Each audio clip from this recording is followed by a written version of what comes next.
Ignatia Amara. In one word, Ignatia is the paradox. Ignatia is truly a woman's remedy. It belongs to the Loganaceae family, and here the alkaloid is strychnine. And all the drugs which belong to the Loganaceae family are poisonous and were used as poison arrows in the crude form.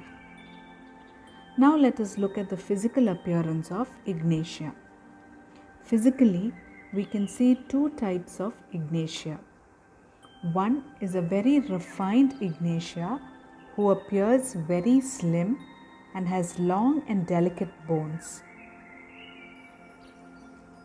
The cheekbones are generally high, and Ignatias are very often sought after as models.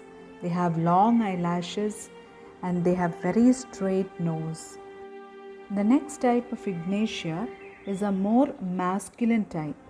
They are more heavier and tend to gain weight easily. The masculine Ignatia has more body and facial hair. Generally, Ignatia is suited for women of a nervous temperament, women who are sensitive and are easily excited in nature. They are pale, anemic, have dark skin and black hair. An Ignatia infant. They have hyperacute senses. The baby startles easily.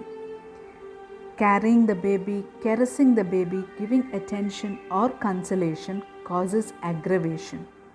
On waking up from sleep, the child cries and trembles. Now a toddler. Now toddlers, when they are scolded and sent to bed, usually the child gets convulsions, and convulsions are also seen during the first period of dentition. Children in this age group generally like or desire indigestible things like raw onions and cabbages. Next, a schooling child. These children are very studious and hardworking, and they are very good at studies. They are quite intelligent. They never cheat while playing. They are very diligent. Studies are very important for them, and they usually work very hard to get good marks. An Ignatia child will get very upset if she gets low marks because she knows that she has studied hard, but she will not show her emotions, and her parents will realize that she is upset only when she falls sick. Now, when an Ignatia child enters our clinic, we will notice that she is a very obedient child. She will be quiet and non-communicative. She will not laugh unnecessarily, and they will always answer to the point. She is a very serious looking child.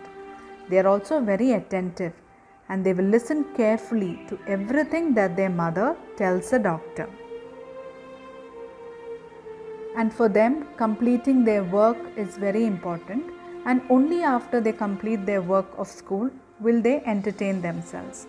And they also like to watch family oriented movies, serials, etc. They are easily moved to tears, but the tears will not come out. Now, an Ignatia young woman. An Ignatia young woman is a very overtired, sensitive and delicate girl. And whenever she undergoes any controversy at home and goes to bed, she will definitely have an headache. We find many kinds of headache in Ignatia. There can be congestive headache, pressing headache, or a tearing type of headache. The headache is described as if a nail was sticking into the side. The headaches are better by warmth or heat. Generally, Ignatia women are non-expressive of their grief. They hold on to it and do not express it. She will feel hurt easily, but they will not express their sadness.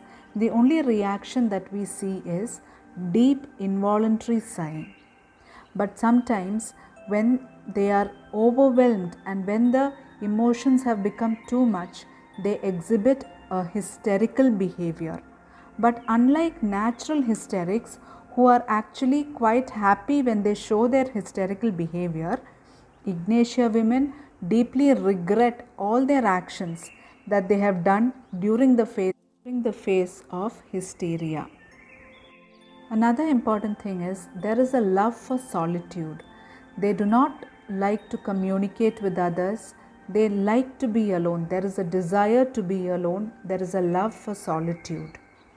And last, there is a desire for an amelioration from traveling. Traveling ameliorates all their melancholic thoughts. It makes them feel much better.